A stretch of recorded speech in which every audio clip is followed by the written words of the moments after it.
Hi, it's Fraser here. We're about to start the Spike podcast in just a few seconds, but before we begin, I just wanted to let you know a bit about how you can support the show. If you're listening to us via a podcast app like iTunes or Spotify, make sure you've subscribed so you never miss an episode. And while you're there, why not give us a rating and a review to help new listeners find the podcast? If you listen via YouTube, then make sure you give this episode a like, and while you're there, you can subscribe to Spike's YouTube channel. Make sure you click the bell icon so you never miss any of our podcasts and videos. Even better than all that is giving us a donation. It's donations which allow us to carry on producing free and fearless journalism. One-off donations are brilliant and always gratefully received, but regular donations are by far the best way to support us. We're not asking for megabucks, though we certainly wouldn't turn that down if you can afford it. A regular donation of just £5 a month can make all the difference. So to recap, subscribe to this podcast and to our YouTube channel, give us a like or a rating and review depending on what platform you use, and consider giving us a regular donation.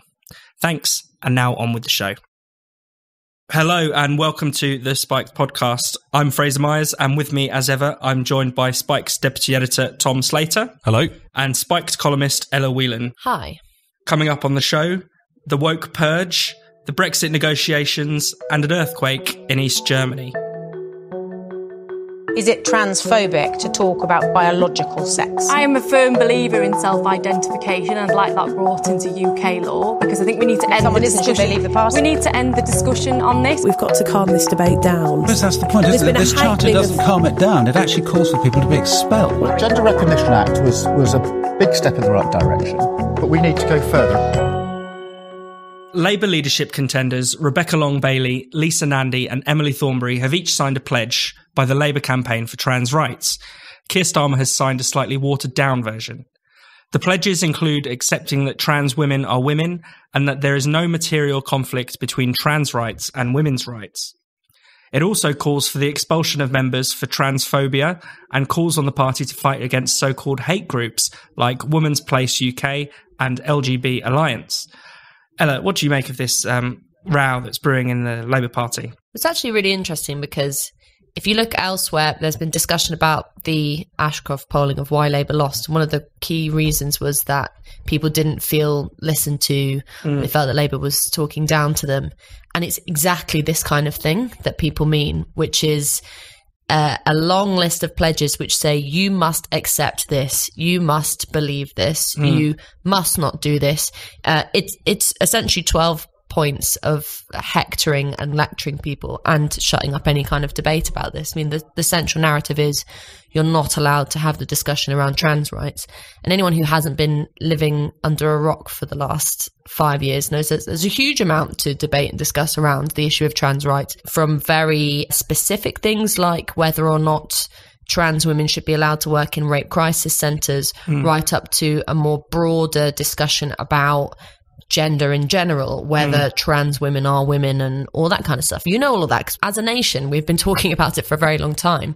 So the idea that these Labour MPs are now signing up to essentially just a silencing of all debate and a full stop on that discussion is outrageous, actually. Because not particularly because I think I come down on the side of the so-called TERFs, and that being a kind of derogatory name of the idea that if you allow a trans individual into a women-only space, suddenly all hell's going to break loose.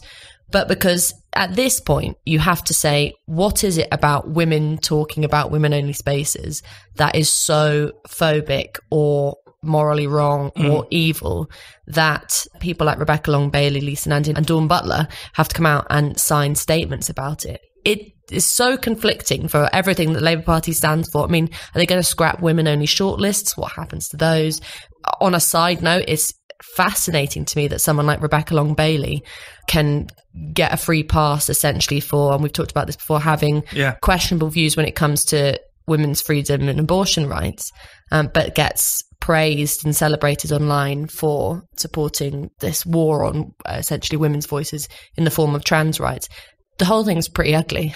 Tom? Well, I thought you really saw how kind of screwed up Labour's moral compass was this week in relation to this pledge, in the context of the last few years and the controversies over anti-Semitism. They were at best kind of hesitant to fight the world's oldest hatred, but when it came to the world's newest, quote, phobia, they were desperate to all kind of sign up to this pledge and all to file in behind it.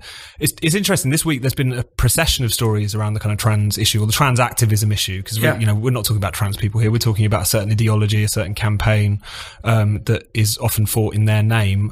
You had ongoing discussions about the campaigns against trans skeptical academics in academia. So Selina Todd, who's an academic at the University of Oxford, was actually recently given a security detail to go to lectures, is due to speak at the University of Kent. There's been a big open letter demanding that she not speak there, despite the fact her talk has absolutely nothing to do with her views on gender or the Gender Recognition Act. But still, people don't want her to be there. There's the Graham Linehan stuff as well that we might get into in a second. And it's just really remarkable, the kind of level of intolerance within this movement. I know we've said this a lot, but it's worth saying again, as far as it poses as being kind of like the new civil rights movement, the new movement for equality, the new movement for tolerance. It's really none of those things. What it's really demanding is adherence to a certain ideology, and basically trying to mete out punishments to people within certain institutions who don't, toe the line on all of those sort of precepts. And I just think in this point in the discussion, because things, especially in relation to Labour, it's been so heated this week, it's really important that we make that kind of clear distinction, which is when we're talking about, should trans people be discriminated against? Are they entitled to dignity? Should they be allowed to live their lives as they see fit? Of course, no one disagrees with that outside of a few people on the fringe. The question is whether or not we want to accept an ideology that to large groups of people, including many people on the left and the feminist left, as we've seen, find to be troubling, have bad consequences for women's spaces, etc., and just not to be true. Those are the two things that we really need to pry apart at the moment, because any of these people who've been caught up in this, again, talking about some of those feminist people like Selina Todd, Kathleen Stock at the University of Sussex as well, who's been heavily protested for her positions on the Gender Recognition Act. None of these people have ever, as far as we can tell, even ever been rude to a trans person. Yeah. Kathleen Stock, funnily enough, is actually on record saying that she's happy to use people's pronouns as they see fit to make them comfortable. This is all about the ideology. This is all about trying to enforce a view of the world on everyone else. And I just think it's so important that we get that clear and we get that message across to people who are tempted to buy the sort of line from the trans activists, which is this is all just about being a tolerant person. It's not about tolerance, it's about intolerance at this point. I agree completely. And I remember when, these rows started bubbling up a few years ago and, questions were posed as to, what is a woman? What is a man? And I'll be honest with you, I didn't think much of it. I didn't really care either way until we were suddenly told that you cannot say that a man has a penis and a woman has vagina, until it became apparent so quickly that this movement was not just about, equality for trans people, but was bringing in a certain kind of intolerance. And I suppose maybe that's inevitable because it is, at the end of the day, a crusade that is almost entirely about identity. And we know that these wars over identity politics tend to be the most fractious, tend to have the most venom inside them. And it is about whether, someone can declare something to be true and and whether they can embrace that identity and whether people should go along with it. And so there is that kind of, I think it's inevitable that there is those additional tensions in this subject. But as you said, Tom, I think it's really important to separate out the issue itself from the censorship of it. But I think just quickly, that's a really important point as well to make, which is the fact that this isn't really a campaign for rights. It's a campaign for recognition of an identity. It's not saying treat us equal, make sure that we are entitled to all of the same freedoms as anyone else. It's trying to say that the way I view myself has to be accepted by you and society and various institutions, regardless of what any of you think. And that's one of the things that really marks it out from it. There's similarities with other kind of identitarian movements now who have a similar kind of politics of recognition, but this is definitely the kind of sharp end of all of that, it feels like.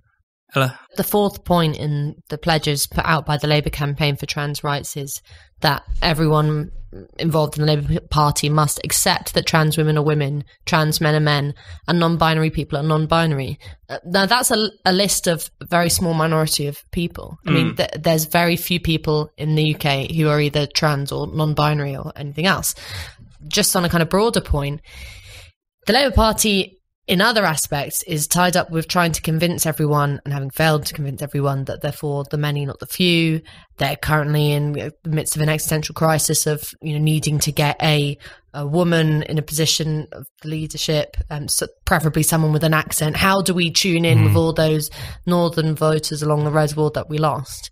And having these kind of flagship issues, pledges, being around trans issues, which is a minority issue, and even more of a minority issue because the vast majority of trans individuals do not sign up to the kind of censorious and, extremist policies of trans campaigners.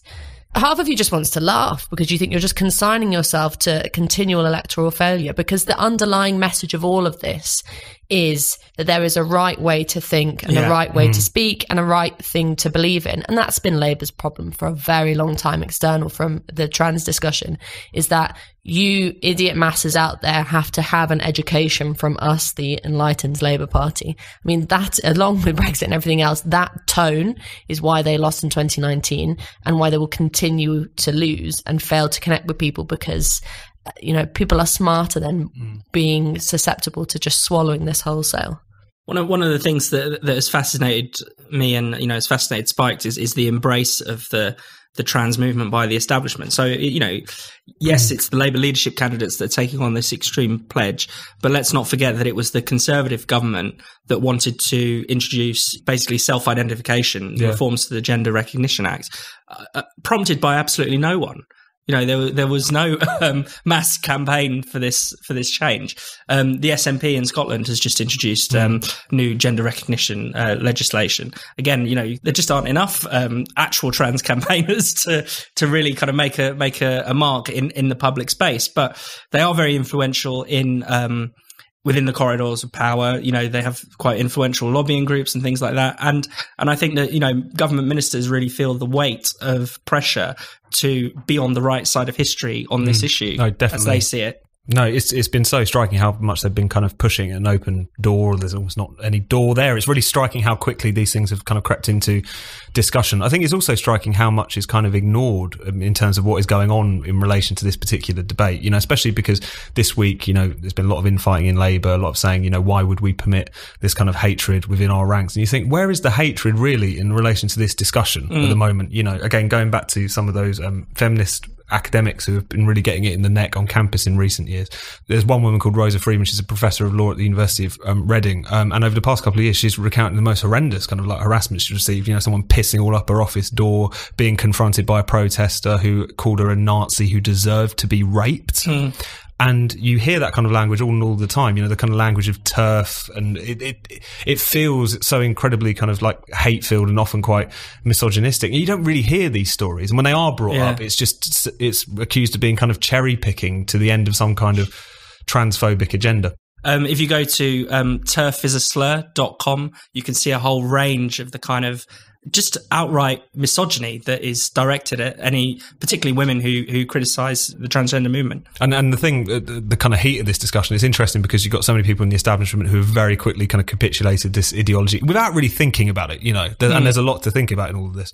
I think one of the things about the kind of intolerant tactics of the trans movement at the moment is that it points to how flimsy the ideology is, really, because the more you're trying to get people to say things they don't believe or say things they haven't thought about, or in many cases try and get people to say things which basically don't seem to reflect observable reality, you do have to inflict these kinds of tactics. You do have to make the price for non-adherence incredibly high. And, the kind of experiments in thought policing, grand or small, always rely on that kind of level of fear. But there's an element of just this particular ideology. It's by dint of how weak it is in many respects and how lacking in popular support the extremes of it has, that they feel the need to resort to these tactics, it feels like.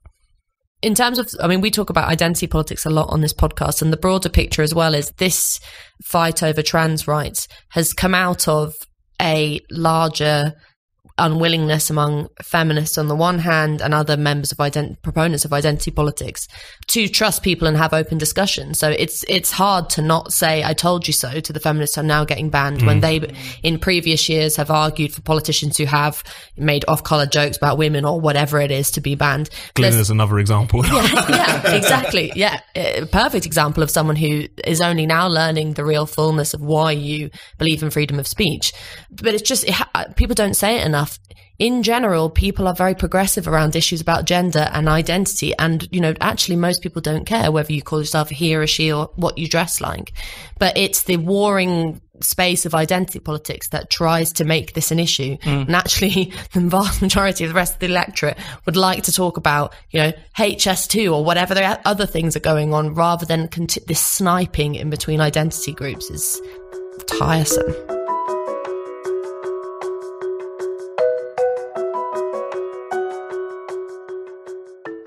You're listening to the Spiked podcast. Spiked has no subscriptions and no paywalls. All of our content is free. We rely on the generosity of our listeners and readers to keep us going and growing. For those of you who already donate to Spiked, we can't thank you enough. It really means a lot to the team. If you haven't already, then why not consider giving Spiked a donation? You can make a one-off payment or give monthly by going to spiked-online.com.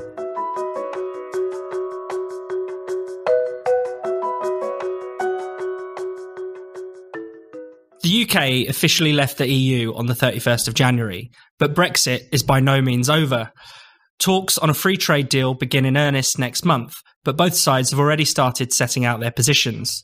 On Wednesday, the European Parliament called for the UK to stay aligned to EU rules. This was rejected by Downing Street. Joining us down the line from Brussels is Bruno Waterfield, Brussels correspondent for The Times. Bruno, first of all, can you tell us what the EU is looking for from these talks? The EU has a big problem. While Britain is geographically, culturally, historically still part of Europe, after Brexit that doesn't change at all, Britain will be outside of the regulatory order that is the European Union. That's the regulatory order of the treaties, that supreme higher body of law that sets all kinds of policies, but also means the European Court of Justice is the Supreme Court for the territories of the European Union. So Britain is outside of that. And Britain's size, British economy is roughly a fifth of the EU's total economy. The British economy is larger than the combined economies of 18 of the EU's member states. And its close proximity, it's 21 miles away from Calais. I mean, that's quite a challenge to the EU's regulatory order, and that's what the EU is. It is a legal order. So despite all the assurances we have from people like Ursula von der Leyen, the President of the European Commission et al., about how friendly relations are going to be after Brexit, the EU is going to have to wake up to the fact that right on its doorstep is a country that is outside of its regulatory order, a country that can take decisions very, very quickly. Important EU decisions in terms of regulatory bits of law take about 5 years. The EU proceeds at the pace of its slowest member state. It takes decisions that have to be agreed by 27 countries, which is quite often means that the quality of the decisions you take are the lowest common denominator, and it goes pretty low. So the EU is going to wake up to the fact that suddenly, on its doorstep, very, very close to it, is a country that will take decisions for itself. So the world moves along at a fair old clip at the moment. You've got new technologies, you've got external events such as the coronavirus, and Britain will have a great advantage outside the EU's regulatory order. It will be able to take decisions quickly. The quality of the decisions will certainly be better for Britain because it won't have to proceed at the slowest rate of the slowest of 27 EU member states, and it will also be able to take decisions that aren't at the level of the lowest common denominator of 27 countries with very, very different interests. So that's the EU's big problem, is how does it digest having this great big regulatory rival right on its doorstep? And not only a regulatory rival, but a regulatory rival that because of the politics of Brexit, is re-gearing its economy, it's re-gearing industrial policy, it's re-gearing politics, and that's quite something for you to think about. Tom, have you got anything to add? Well, it's interesting that there's a kind of a bit of a sense on this side in Britain that Britain finally kind of knows what it wants and that it's finally serious about Brexit, implementing it, but also what that means.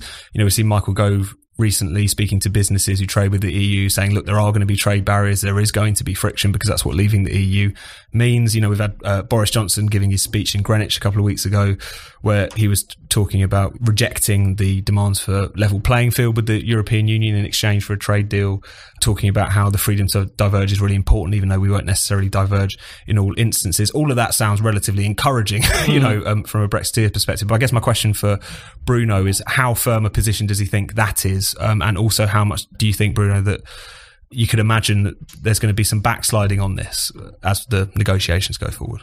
In terms of the detail, and there will be some devil in the detail, we don't really know the government's position. What does seem to be clear is the government isn't talking about regression. The government isn't talking about tearing up, you know, labour standards or even environmental standards. But what the government is very clearly saying is that Brexit means that it will diverge from the European Union because it will take its own decisions. The idea that Britain isn't going to take its own decisions, the idea that Britain isn't already taking its own decisions. Look at the cabinet reshuffle and what that probably means for economic policy. But we don't really know yet. I mean, a lot of the tough language is the sort of opening bid for the government. It helps concentrate the EU's mind, because the EU knows that, for example, the tariffs will be a nice little revenue earner for the Treasury, which can be ploughed back into the economy. The EU is desperate to avoid tariffs at the moment, not least because the Eurozone European economy is faltering because of the trade conflict between the United States and China. You add Brexit into that, it looks pretty grim for them. So they want to deal, but it's very much the opening days of that battle yet. And I also suspect that within the government, you know, particularly Boris Johnson, the Prime Minister, would actually like Brexit to disappear as an issue, so he can get on with reinventing the Conservative Party as the new sort of one nation party of a realignment in British politics. So it's early days yet. The negotiations begin in March. The Prime Minister Johnson has said that he wants it all over by the end of the year. That's a phenomenally tight deadline that either means he's leaning towards not having a trade deal, which means WTO tariffs and all the rest of it, or that he's pretty confident that he's going to sort of roll over and do a fairly sort of fudgy, dirty deal with the EU.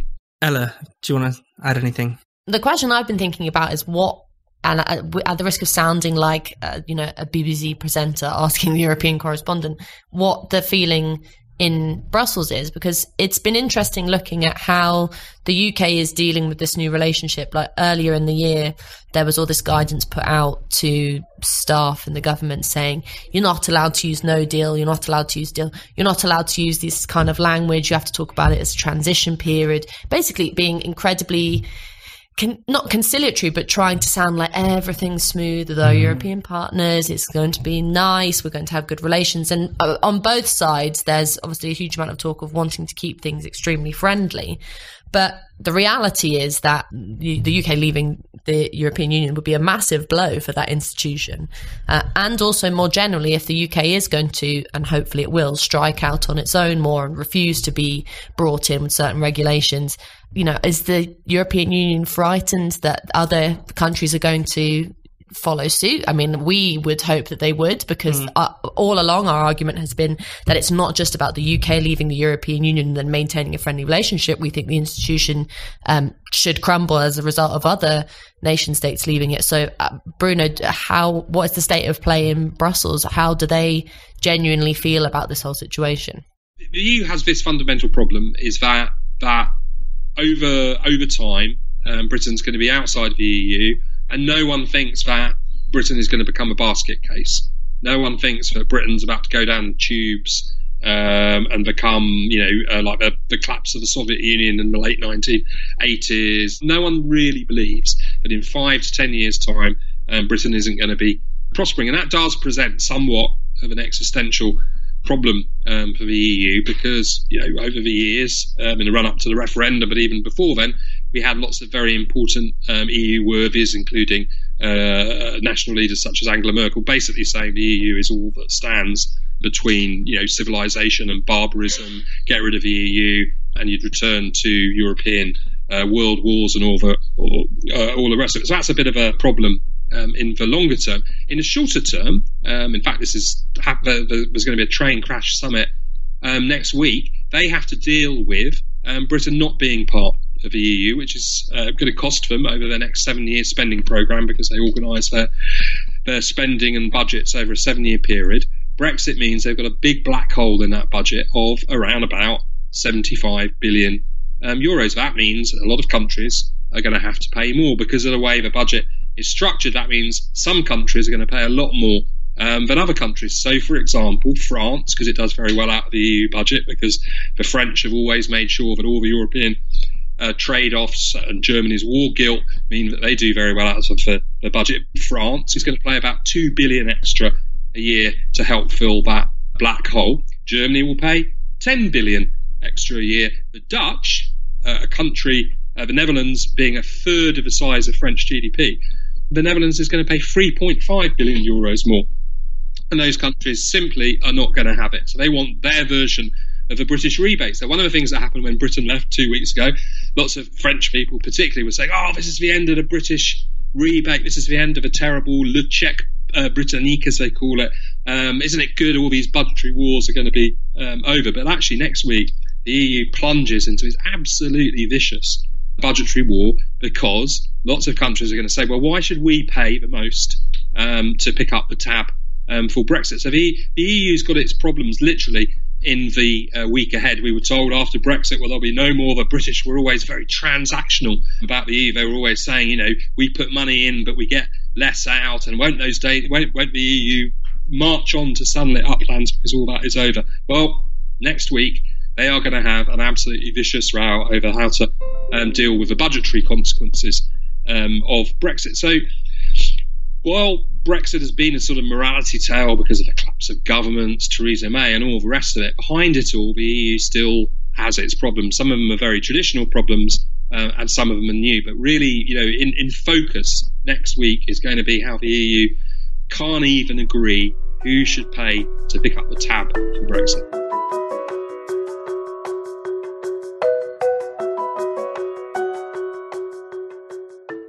You're listening to the Spiked podcast. If you haven't already, don't forget to subscribe so you never miss an episode. You can subscribe to the podcast through iTunes, Google Play, Spotify, Stitcher, and more. And if your provider allows you to, why not give us a rating and a review while you're there? It really helps new listeners find the show.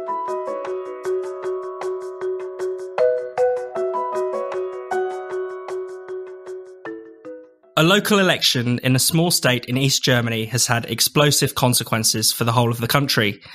In autumn last year, Thuringia held elections for its state government. The left party, Die Linke, came first, followed by the populist right AfD, or Alternative for Germany. This raised huge problems in forming a government. The CDU, which came third, had maintained a cordon sanitaire against both the right and left parties, until now. Local CDU politicians worked with the AfD to elect Thomas Kemmerich from the small Free Democratic Party as the state premier.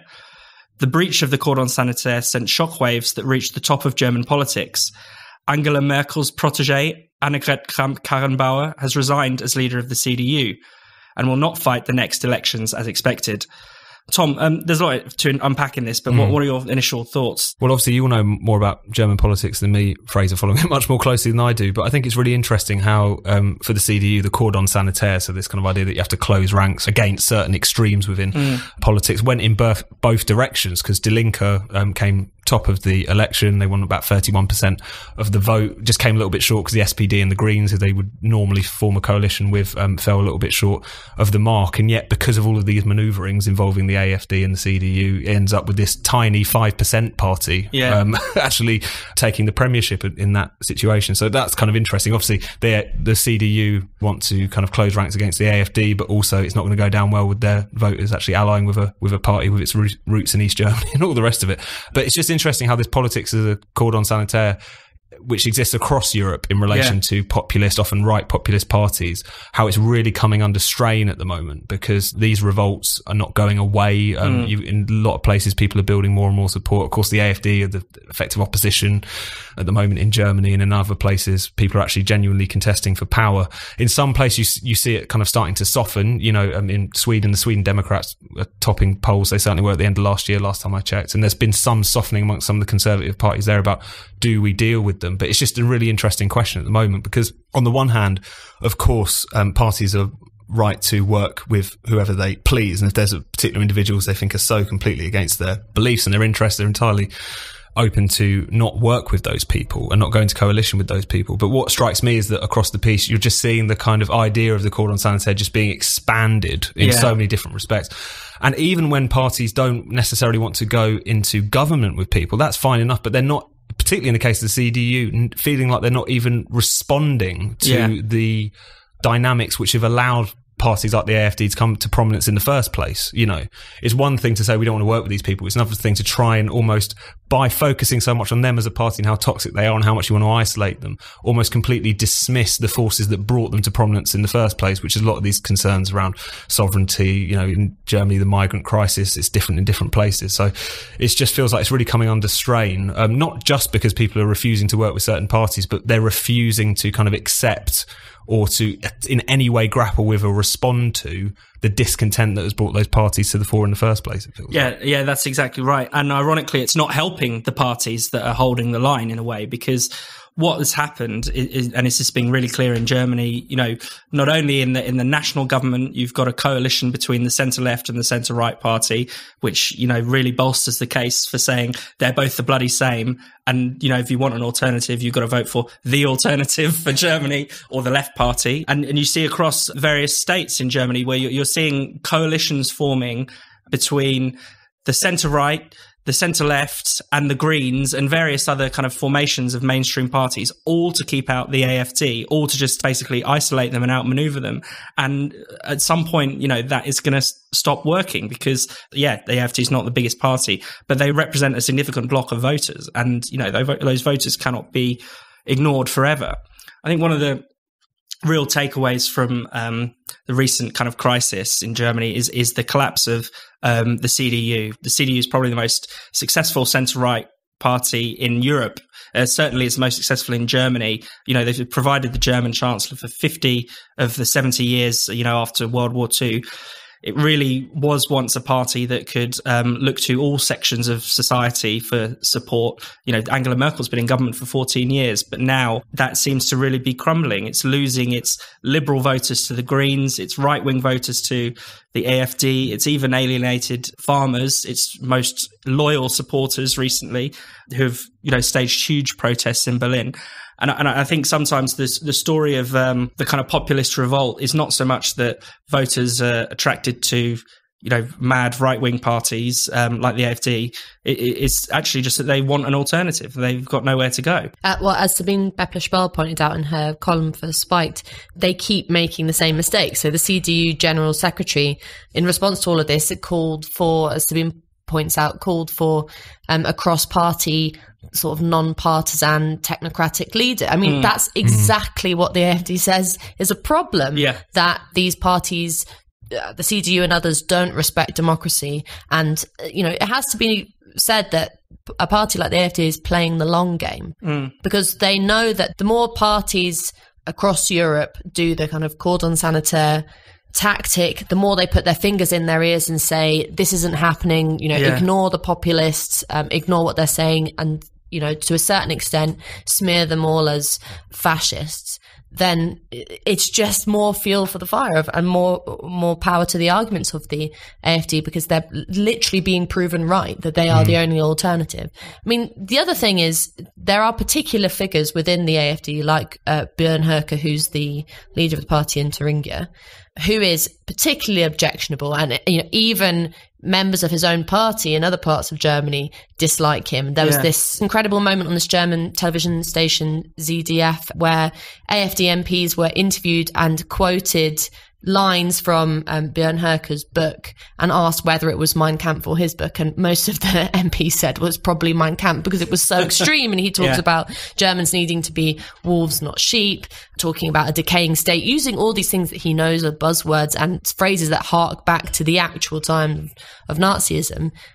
But someone like him doesn't go away and doesn't get defeated by people continually blocking him out and saying that he's not even up for debate or discussion. Those views, if left to fester, end up in large sections of German society turning towards, not even particularly being that far right or extremist when it comes to immigration or other things, but being so frustrated with the other parties that they have more of an ear for someone like Björn Höcke. So tactically, this is just crazy for the CDU and other parties to go on like this. I mean, he's so out there. He's even caught a lot of flack from within his own party. He's in a faction called the Wing, which is the right of the right, essentially. The right of the far right. I thought that was one of the things that really made the attempt at kind of moral equivalence that the CDU and Thuringia side tried to strike between Die Linke and the AfD in that situation so ridiculous, because Ramelov, who's the guy who heads up Die Linke in that part of Germany, is actually considered quite moderate in comparison to this guy. I don't believe in the horseshoe theory anyway, but it's still, it was interesting that they decided to go down that road. I mean, on Ella's point about, delegitimizing certain points of view, even particular parties aside, it's fascinating that what qualifies as extreme, what qualifies as things that we don't want to listen to, it just feels like it is expanding over and over again. So in the last couple of weeks in Britain, we've had this minor controversy, or at least it hasn't really broken through that much to public discussion, of Daniel Kaczynski, who's this Tory MP who attended a conference on kind of national conservatism, or kind of form of right populism, I guess, in Italy. Matteo Salvini was supposed to be there. He didn't show up, as it turned out. Viktor Orban gave the closing address, and he was forced to apologise for attending. And it was a really kind of striking moment, I think, because again, you can disagree with the politics of Viktor Orban, you can disagree with the politics of Matteo Salvini, but I think it's really interesting as well the role that Orban plays in this kind of whole discussion as well, because Orban and Poland as well to another extent is that the cordon sanitaire seems to now cover large parts of Central and Eastern Europe. The politics which is really kind of bedding in there is something which is seen as beyond the pale also, even though some of these people are literally elected politicians who you have to engage with. And it just strikes me as really, really strange. And I think in this country, we really saw the nadir of this type of attempt to just, shut these people out, and how much that kind of politics can kind of be abused to quite censorious ends, with the last European elections and the last general election, in which you had Labour pretty explicitly trying to paint the Brexit Party and to some extent the Conservative Party as a far right party. So we're far away from the kind of cordon sanitaire tactics previously, where it's like there are genuinely extreme people out there who we don't want to work with, we don't want to legitimise, whatever. It's just become a kind of free-floating idea to try and isolate people you don't like, to try to demonise them, and increasingly to try to delegitimise the kind of populist revolt that takes different forms all across Europe, and to try and just paint it as something ugly and strange and therefore doesn't need to be dealt with. And it just feels like, as you've mentioned a bit in relation to the CDU, you're just storing up so many problems for the future the more you go down this route, rather than trying to understand these parties, these movements on their own terms, and work out, if you disagree with them so much, how you can counter them rather than just shame them constantly.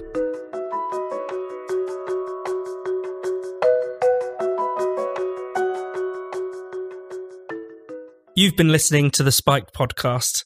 For more Spiked content, don't forget to keep visiting us at spiked-online.com, where you can also make a donation or treat yourself to something from our shop.